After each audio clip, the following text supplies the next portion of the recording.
उत्तर दीजिए श्री राम, जो ग्रंथ है जग में सबसे पावन, जिसने सिखाया जलाना भीतर का रावण। जिसका आधार शुभ कर्म है, जिसने प्रेम दिया, ममता और त्याग समर्पण का मर्म है। पर जिसके अंत में प्रश्न बढ़ा, जो हमारे मन में शीश ताने खड़ा। जब राज धर्म था सब कुछ ही, फिर क्यों पत्नी व्रत का वचन लिया?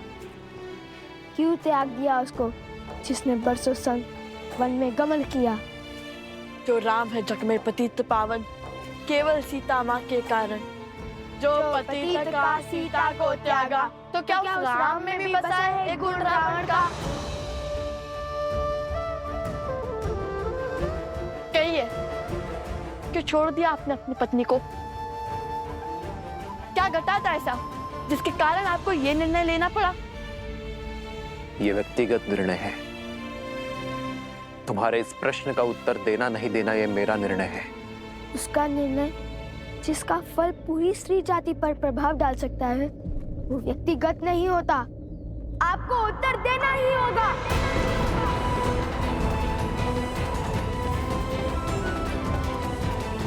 प्रश्न केवल हमारे मन में नहीं, अभी तो सदियों तक लोगों के मन में उठेंगे। सब इसका उत्तर जानना चाहेंगे। हमारे मन में जो आपकी छवि है, उसे जोड़ने का यही एक अवसर है। प्रभु श्री रामचंद्र के भाल पर ये तिलक नहीं, कलंक समान है। कलंक तो अवश्य रहेगा ये सदियों तक। इसका अर्थ ये नहीं कि आप इसका उत्तर ना दें। राजा पिता होता है प्रजा का, और इनके पुत्र मन में एक प्रश्न लेकर आए हैं, तो क्या पिता अपने पुत्रों के प्रश्नों का समाधान नहीं करेगा? ये निर्णय एक राजा और एक महारानी का था।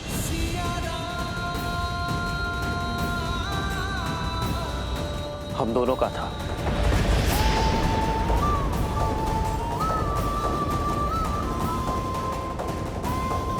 मुझे पूरा विश्वास है कि ये निर्णय केवल श्री राम का नहीं, अपितु सीता राम का है।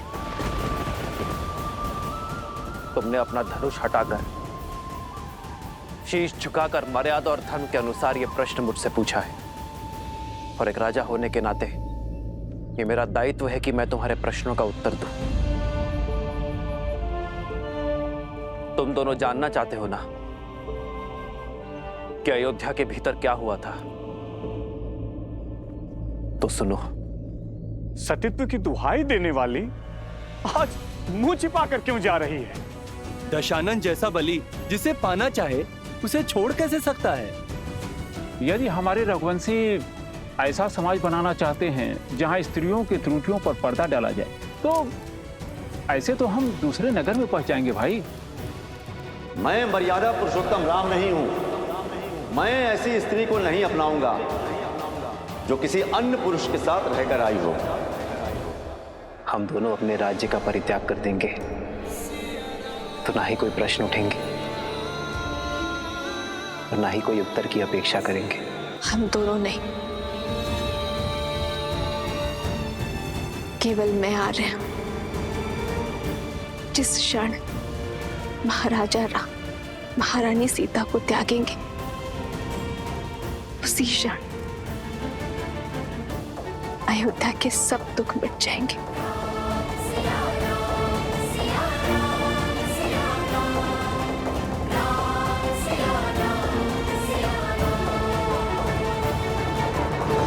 मिल गया तुम्हारे प्रश्नों का उत्तर। मिल गई संतुष्टि तुम दोनों को। अब तुम मेरे प्रश्नों का उत्तर दोगे। क्यों किया तुम दोनों ने ये सब? क्या संबंध है तुम्हारा देवी सीता के साथ? हमारा संबंध हर उस स्त्री के साथ है जिसके साथ अन्याय हुआ। भगवान वाल्मीकि से केवल अस्त्र शस्त्र की शिक्षा ही नहीं ली हमने, अपितु स्त्री के सम्मान की रक्षा की शिक्षा भी ली हमने। अब जब तुम्हें अपने प्रश्नों का उत्तर मिल गया है, तो अपना हट छोड़ धर्म की स्थापना में मेरी सहायता करो और उस अश्व को मुक्त कर दो। हाँ पुत्रों, अश्व प्रभु को लौटा दो। अब तो आपके मन का हर संदेह मिट गया ना?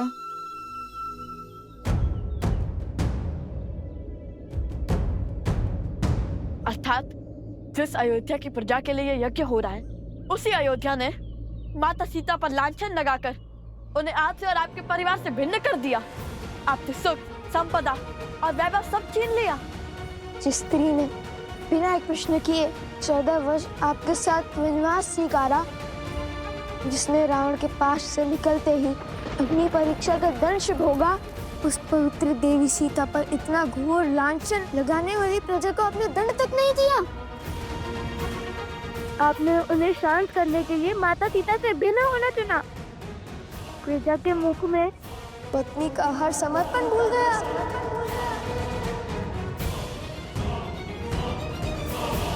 एक राजा का धर्म प्रजा की रक्षा करना होता है, उनके संदेह को दंडित करना नहीं। राजा का धर्म उसकी प्रजा को उचित मार्ग पर ले जाना होता है, उन्हें अपराधी बनाना नहीं। स्वीकार लिया कि अद्भुत है चाचा राम और उनका न्याय, किंतु क्या कर्तव्य की डोर केवल अयोध्या के राजा राम से बंधी थी, माता सीता के पति से नहीं? वो वन वन भटकती फिर रही होंगी, आप महलों में रहने वाले, रथों पर चलने वाले। क्या आपको देवी सीता का दुख का आभास नहीं हुआ? लवकुश, मेरे प्रभु से बात शब्द साध कर करो। आधा ज्ञान सबसे घातक होता है। आधा ज्ञान? अरे अपनी आंखों पर से भक्ति की पट्टी हटाइए हनुमान जी। पट्टी तुम्हारी आंखों पर है। जो मैंने देखा है वो ना आपने जाना है और ना ही अयोध्या की प्रजा ने। अपना राजा होने का दायित्व निभाते हुए माता सीता के पति होने की भागीदारी से विमुख नहीं हुए हैं मेरे प्रभु श्री राम। राजवस्त्र और राज दायित्व उतारकर सदा वलकल धारण किया है मेरे प्रभु श्री राम ने। राजभोग को त्याग कर कंद मूल खाए हैं प्रभु ने।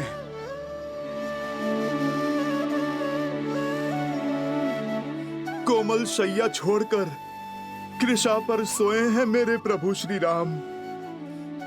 मेरे प्रभु के लिए तो ये राजवस्त्र कांटों के समान है। उनका सुख तो उसमें है जो वलकल उन्होंने 14 वर्षों तक माता सीता के साथ पहने हैं। प्रभु का सुख तो माता सीता की स्मृतियों में है। राम सिया राम जय जय राम।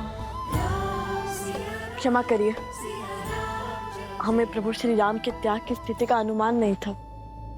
किंतु ऐसा नहीं है कि हमारे प्रश्न अनुचित है। हमने आपके प्रभु को 2 कड़वी बातें कही और आपको इतना क्रोध आ गया। सोचिए जब हमें माता सीता के दुख की सूचना मिली होगी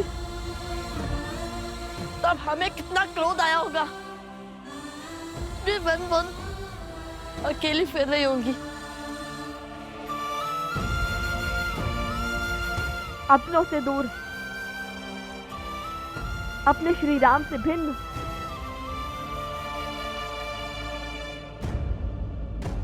कृष्ण अभी वही है, प्रजा के साथ न्याय करते करते अपनी पत्नी के साथ अन्याय क्यों?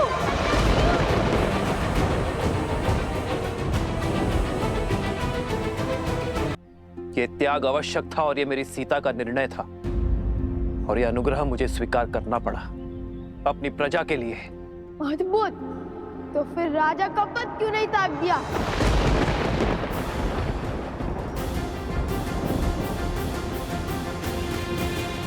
इच्छा यही थी, पर मेरी सीता ने मुझे स्मरण करवाया कि मैं उस कुल का वंशज हूं जहां प्राण देकर भी वचन निभाया जाता है, और मैं अयोध्या के सिंहासन को अपनी निष्ठा का वचन दे चुका था। लवकुश, संसार में प्रकाश तब होता है जब सूर्य की किरण उससे दूर जाती है। वर्षा की बूंदें जब मेघ को त्यागती हैं, तभी धरा की प्यास बुझती है। मैं उस वंश से हूं जहां महाराजा हरिश्चंद्र ने अपनी प्रजा और अपने वचन के लिए अपनी पत्नी और पुत्र तक को चांडाल को बेच दिया था। रघुकुल की रीत निभाई किंतु आधी महाराज। मौन, मौन।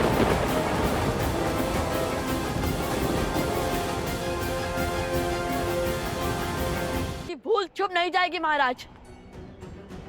मत भूलिए कि आप उस कुल के वंशज हैं जहां महाराज दशरथ ने अपनी पत्नी के मांगे अनुचित वचन को भी निभाया और में आप ही ने उनका सहयोग किया, वो भी प्रजा के विरुद्ध जाकर, क्योंकि पत्नी भी आपकी प्रजा थी जिन्हें महाराज ने वचन दिया था। जब आपने रावण की लंका पर चढ़ाई की, इसलिए नहीं कि प्रश्न आपकी पत्नी का था, इसलिए क्योंकि ये अयोध्या की प्रजा के पान पर प्रहार था।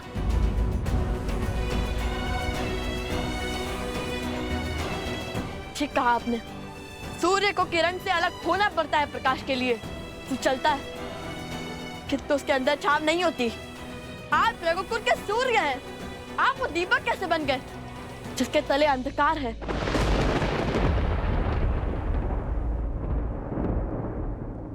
मेरी सीता का त्याग जिसने ना जाना, उसने राम को संपूर्ण जाना ही नहीं।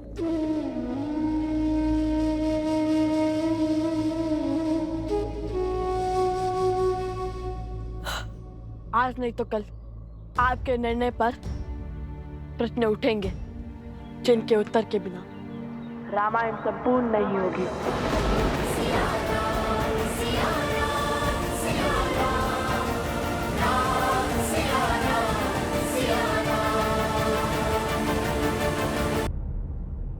आज नहीं तो कल आपके निर्णय पर प्रश्न उठेंगे जिनके उत्तर के बिना रामायण संपूर्ण नहीं होगी।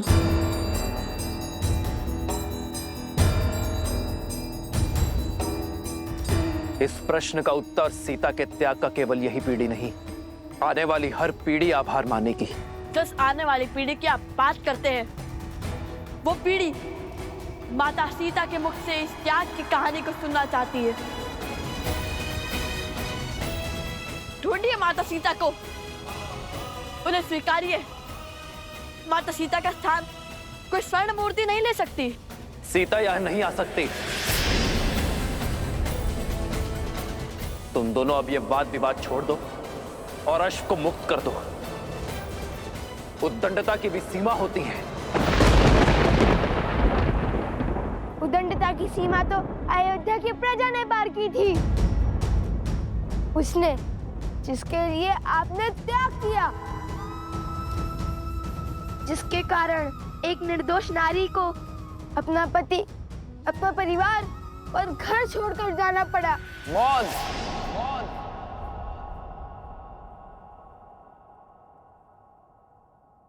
अश्व दो, अश्व दो, या फिर युद्ध के लिए सज्ज हो जाओ।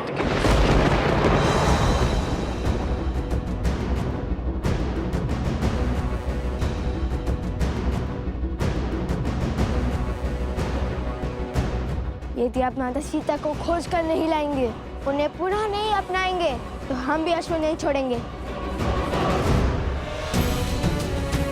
स्वर्ण की मूर्ति रख देने से प्रेम सिद्ध नहीं हो जाता। माता सीता के हाथों आहुति दिलवाकर कीजिए रामायण संपूर्ण, अन्यथा उठाइए अस्त्र, हम युद्ध के लिए सज्ज हैं।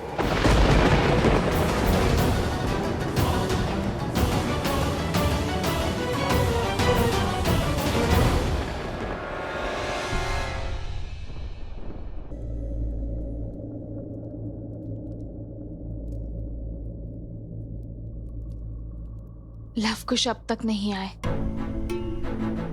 ऐसा क्या खोज रहे हैं रामायण में? सोम, तुम भोजन करो, मैं उन्हें लेकर आती हूँ। नहीं माता, आप? मैं शीघ्र ही लौट आऊंगी। तब तक तुम भोजन का आनंद लो, और हाँ, भोजन समाप्त किए बिना उठना नहीं। तब तक मैं उन दोनों की सुध लेकर आती हूँ। ये किस संकट में फंस गया? लवकुश तो आश्रम में है ही नहीं और भोजन समाप्त किए बिना उठ नहीं सकता। कहिए श्री राम, खोजेंगे हमारे साथ माता सीता को। रखेंगे स्वर्ण प्रतिमा के स्थान पर स्वयं माता सीता को।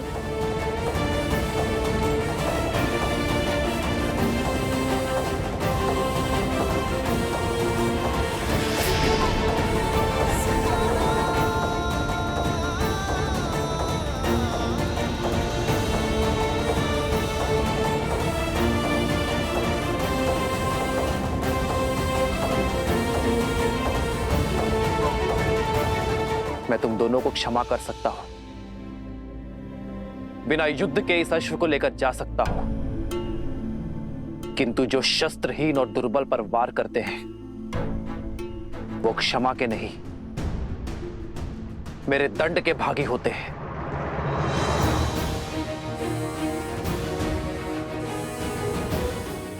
क्या? शस्त्रहीन और दुर्बल? हमने कभी ऐसा पाप नहीं किया। किसकी बात कर रहे हैं आप? संदेह था मुझे, परंतु विश्वास का पलड़ा अधिक भारी था मेरे मन में कि वो दिव्य ऋषि कुमार ऐसा नहीं करेंगे।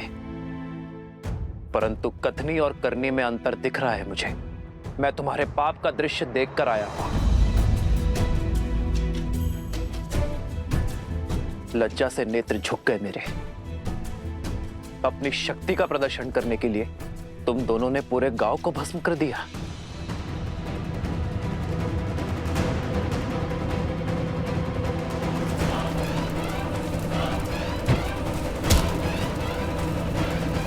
असंभव, हमने ऐसा कुछ नहीं किया। झूठा दोष मढ़ रहे हैं आप हम पर। धर्म के पथ पर चलने वाले लवकुश को अधर्म के संस्कार नहीं दिए वन देवी ने। प्रभु, मुझे भी इन पर पूरा विश्वास है। ये दोनों ऐसा घोर अपराध नहीं कर सकते। इनके चरित्र और संस्कार ऐसे नहीं है प्रभु।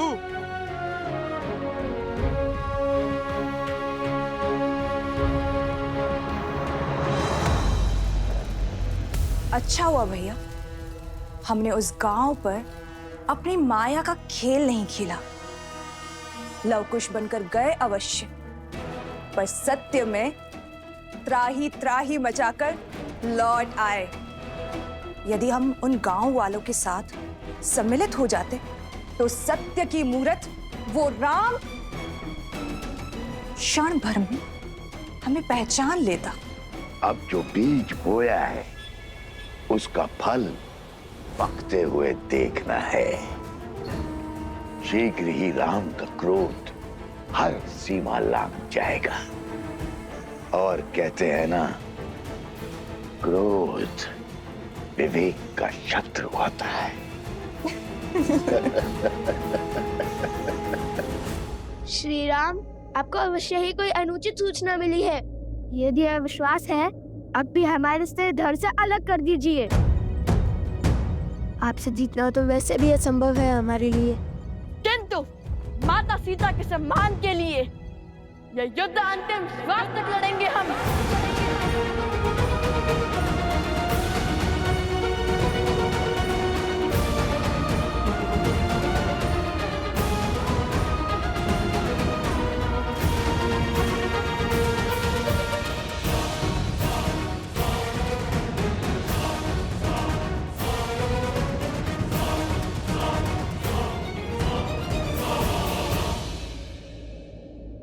युद्ध आरंभ होने से पूर्व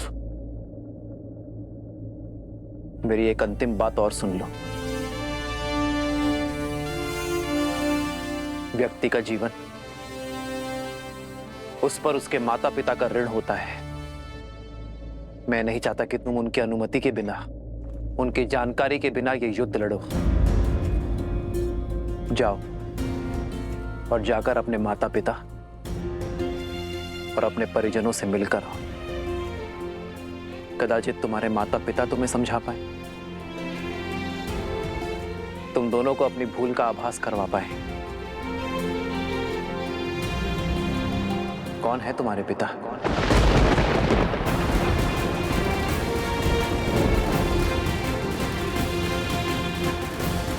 लवकुश मेरे ही पुत्र हैं, श्री राम के तने, रघुकुल के वंशज।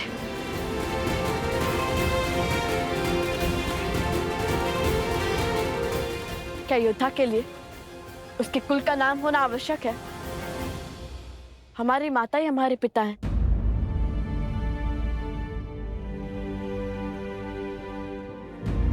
उन्होंने कभी हमें पिता की कमी आभास होने नहीं दी।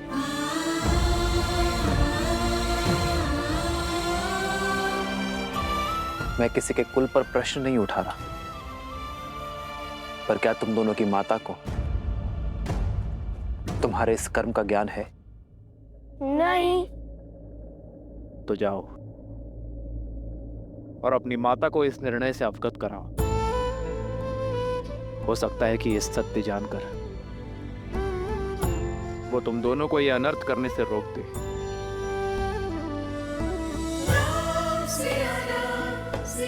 जाओ बालकों।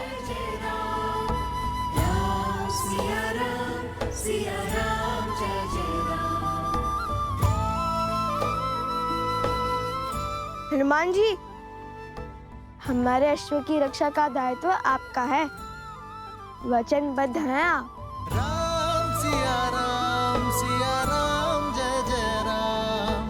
राम सिया राम जय जय राम। हे महादेव, कोई चमत्कार दिखाइए। सीता माता को सत्य से अवगत करवाइए। जितना मैंने लवकुश को जाना है, वो पीछे हटने वाले नहीं हैं।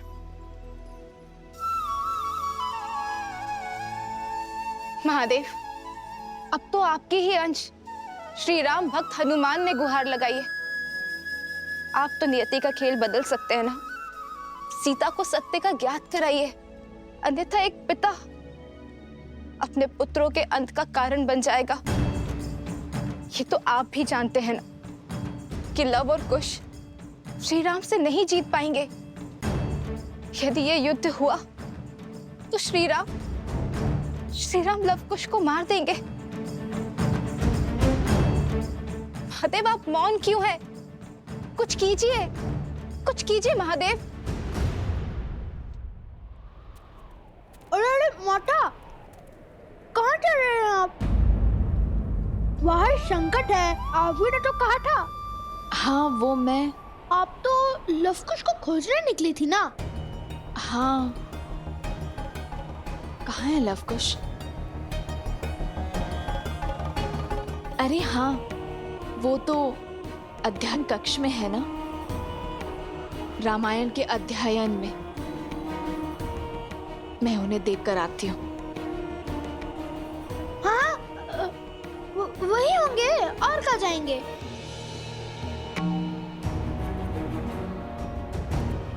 कह तो दिया, किंतु वो अध्ययन कक्ष में आएंगे कैसे?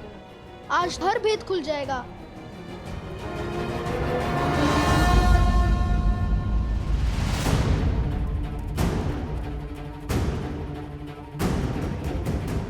लवकुश,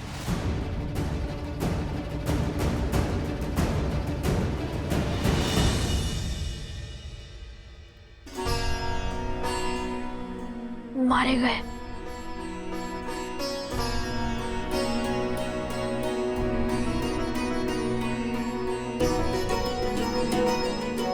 बच गए, किंतु क्या ये माता के अंतिम दर्शन है? कहाँ है लवकुश? अरे हाँ, वो तो अध्ययन कक्ष में है ना। मैं उन्हें देखकर आती हूँ।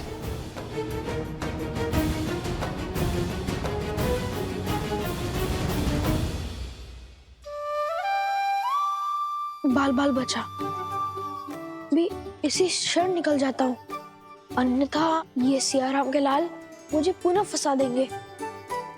क्या बात है, आज इस समय रामायण अध्ययन का विचार कैसे आया? रामायण रामायण तो एक भाव है माता, कभी भी खर कर जाता है। मन में जो प्रश्न व्याकुल किए हुए थे, उन्हें का उत्तर ढूंढ रहे थे। कैसा प्रश्न? जिस निर्णय ने मर्यादा पुरुषोत्तम प्रभु श्री राम पर लांछन लगाया, उन्हें कलंक का भागी बनाया, राम सिया को भिन्न किया, और आप इतने विश्वास के साथ कैसे कह सकती है माता कि इस निर्णय में माता सीता की भी सहमति थी? यह निर्णय माता सीता का ही था। राम सीता का त्याग नहीं कर सकता। किंतु राम सीता का त्याग नहीं कर रहा है। महाराजा राम को महारानी का त्याग करना होगा। हम दोनों अपने राज्य का परित्याग कर देंगे तो ना ही कोई प्रश्न उठेंगे और ना ही कोई उत्तर की अपेक्षा करेंगे। हम दोनों नहीं, केवल मैं आ रहे हूं, जिसने रामायण को ध्यान से पढ़ा है, उसके हर एक शब्द को समझा है, उसे इतना भान तो होना ही चाहिए। रामायण जैसे महाकाव्य को पढ़कर भी जो श्री राम और सीता को ना समझ पाया, तो वो तो अभागा हुआ ना। जो श्री राम पर संदेह करते हैं, वो ये भूल जाते हैं कि श्री राम ने जो भी किया वो अपने दायित्व के निर्वहन के लिए किया, एक राजा होने का कर्तव्य निभाने के लिए किया। सिया राम एक दूसरे से दूर हुए तो समाज के कल्याण के लिए, जैसे जब पहली बार उन दोनों का साथ छूटा, तब संसार ने रावण जैसे पापी दुष्ट से मुक्ति पाई। और यदि इस बार उन दोनों ने अलग होने का निर्णय लिया है, तो इस धरती से रावण रूपी सोच का अंत करने के लिए लिया है। इस संसार में स्त्रियों और पुरुषों का स्थान एक समान करने के लिए किया है। अलग हुए नारियों को समान अधिकार दिलाने के लिए। जो रामायण की पवित्रता पर संदेह करते हैं, वो अभागे हैं, अबोध है। उन्हें श्री राम के संपूर्ण अयान को समझने की आवश्यकता है, जो समय आने पर स्वयं ज्ञात हो ही जाएगा। कदाचित आप उचित कह रही हैं माता। तो क्या आपके कथन का अर्थ है कि माता सीता और प्रभु श्री राम अब कभी नहीं मिलेंगे?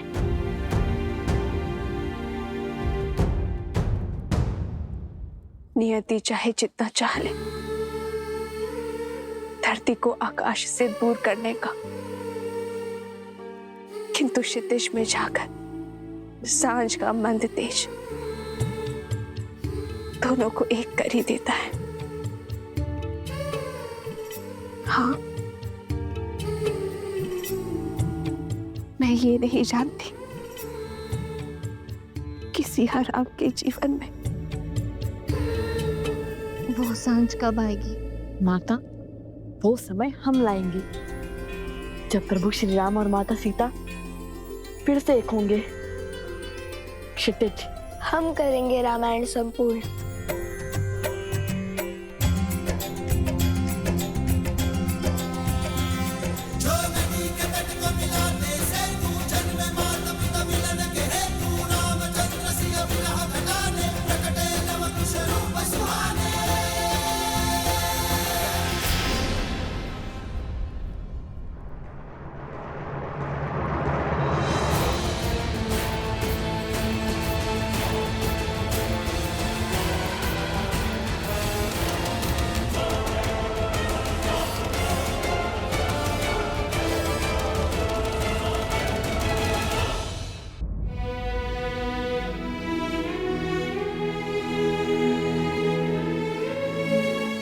नहीं प्रभु, मैं वचनबद्ध हूं प्रभु।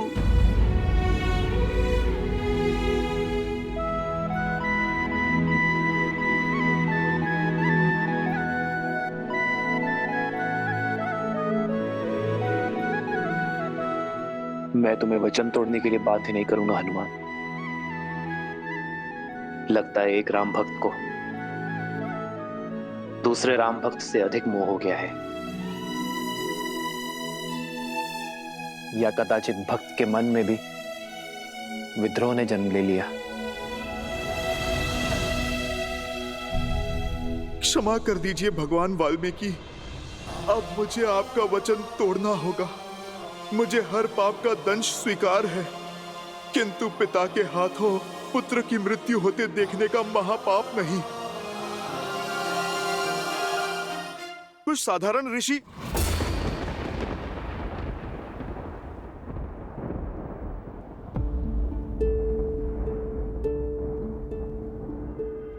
मैं सब समझ गया, अब और कुछ कहने की आवश्यकता नहीं है। वचन से बंधे हो इसलिए अब तक मौन थे, तो अब भी कुछ मत कहो हनुमान। इस संसार में वचन से बड़ा और कुछ नहीं। किंतु प्रभु, आपका जानना आवश्यक है। प्रभु, वो बालक यहाँ है। हम लौट आए।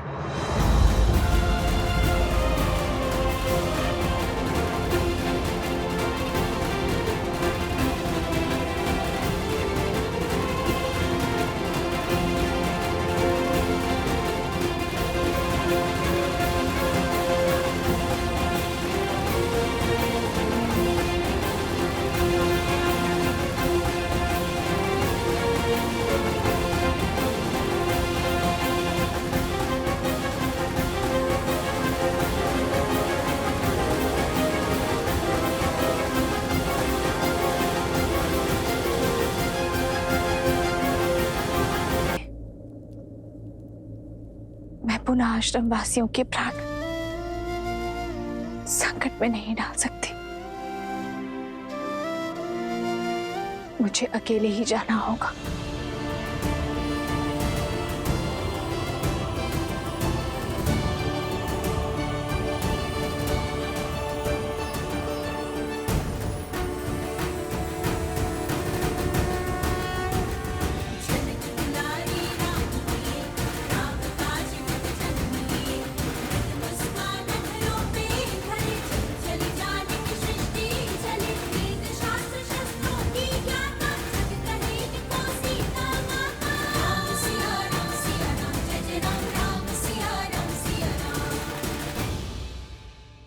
लवकुश, आपने अपनी माता को सत्य बताया?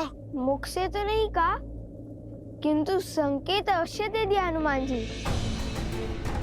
श्री राम और माता सीता के संबंध पर अटूट विश्वास रखती है हमारी माता। इसलिए श्री राम और माता सीता को मिलाने का प्रयास हमारा धर्म भी है और कर्तव्य भी। कारण चाहे जो हो, तुम्हें अपनी माता से सत्य नहीं छुपाना चाहिए था। जितना हमने अपनी माता के जीवन को समझा है, यदि उन्हें सत्य का भान होता तो कदाचित मैं युद्ध से रोक सकती थी, किंतु हमारा उद्देश्य समझकर, हमारा लक्ष्य जानकर वे हमारा साथ ही देती। तन और मन दोनों से आपसे युद्ध करने की दस्सत है श्री राम।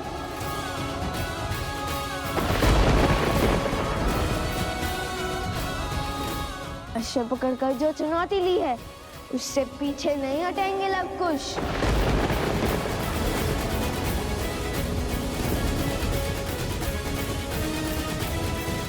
जैसी तुम्हारी इच्छा। मैंने हर धर्म का पालन किया ताकि तुम दोनों को इस युद्ध की अग्नि में जलने से रोक सकूं। और यदि युद्ध करने की ही मंशा है तुम्हारी, तो तथास्तु।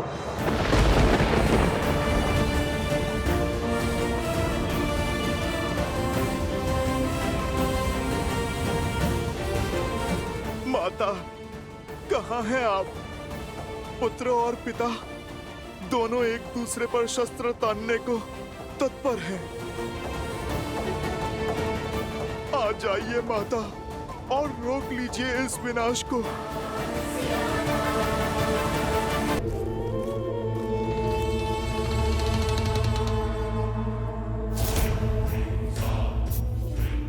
आओ सीता आओ, चली आओ अपनी मृत्यु के पीछे।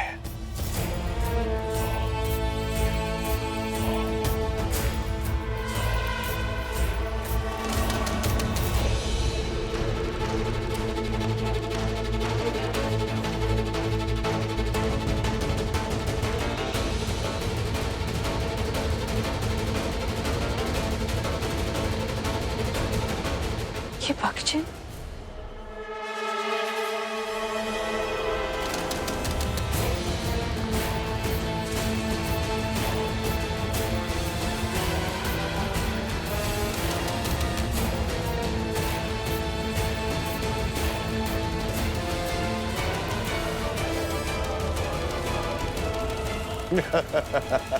अद्भुत।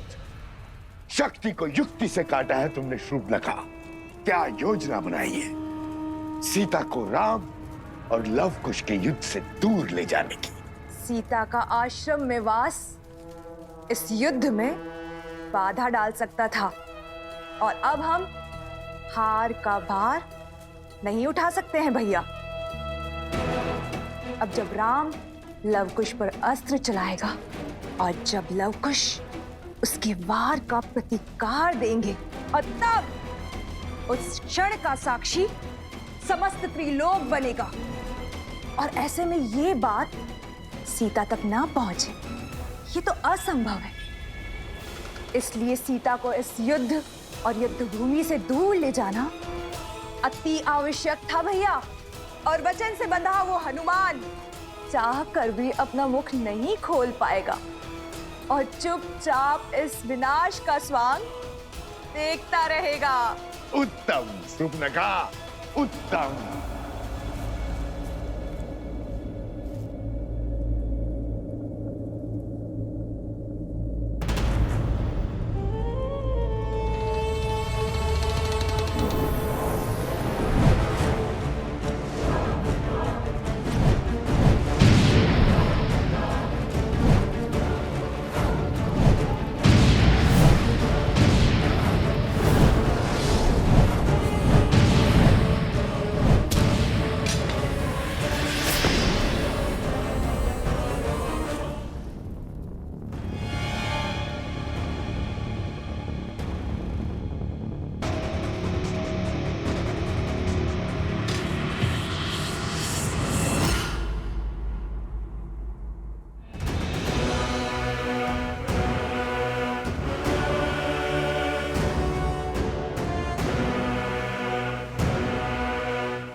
सीता से मेरी शत्रुता बहुत वर्षों पुरानी है।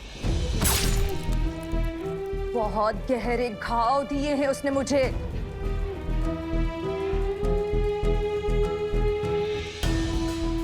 आज मैं उससे अपनी हर पीड़ा, हर दुख, हर कष्ट का प्रतिशोध लूंगी। आज उस सीता का अंत होगा। एक साधारण सी स्त्री होकर भी मेरी माया को हराया उसने।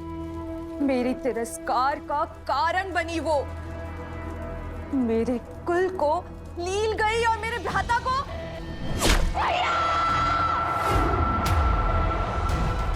और मेरे भ्राता का काल बनी। किंतु आज मैं उन सब का प्रतिशोध लूंगी। आज उसकी मृत्यु के साथ हमारी इस शत्रुता के अध्याय का भी अंत होगा।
श्री राम।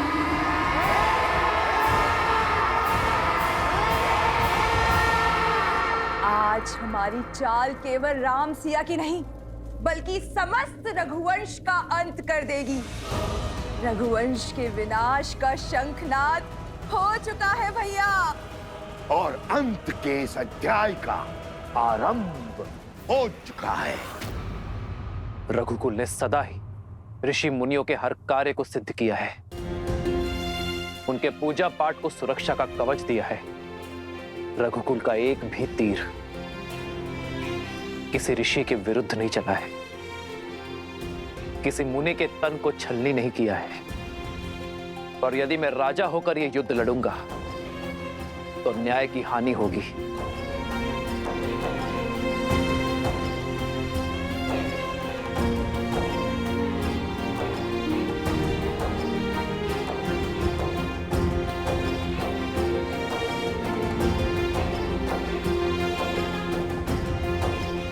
प्रभु, ये क्या कर रहे हैं आप?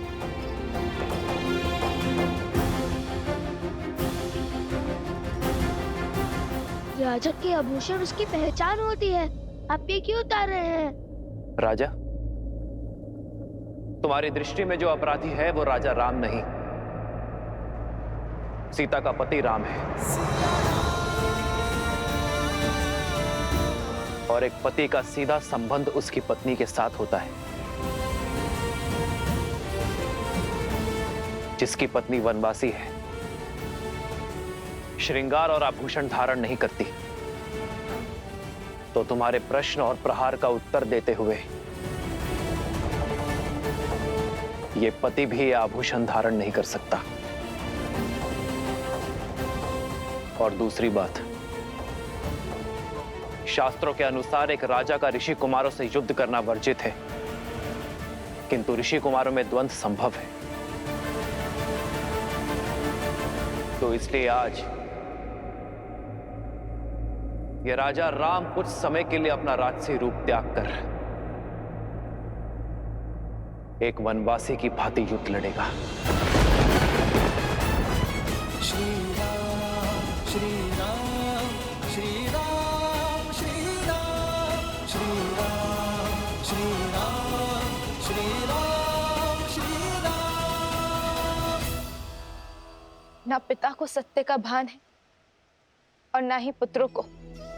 पिता को ये नहीं पता कि वो अपने ही वंश को लील रहे हैं, और पुत्रों को ये आभास नहीं है कि वो जिन पर बाण ताने खड़े हैं वो उनके ही पिता हैं। कदाचित सत्य का ज्ञान इस युद्ध को टाल सकता है। कम से कम ये प्रयास तो कीजिए कि सत्य उन तक पहुंच सके। सत्य उचित समय आने पर ही सबके समक्ष उजागर होता है देवी, और जो समय से पूर्व ही सत्य को सबके सामने लाने का प्रयास करता है वो नियति के लक्ष्य में बाधा उत्पन्न करता है। आवश्यक नहीं कि समय सदैव आपके पक्ष में हो, क्योंकि सत्य और समय कभी साथ साथ होते हैं तो कभी भिन्न। श्री राम और लवकुश के मध्य होने वाले इस युद्ध को भी स्वयं समय ने ही चुना है। स्वयं समय ने ही साक्षात नारायण को इस दुविधा में डाला है कि वो इस परीक्षा की घड़ी का सामना करे। ये द्वंद्व आने वाली पीढ़ियों को ये संदेश देगा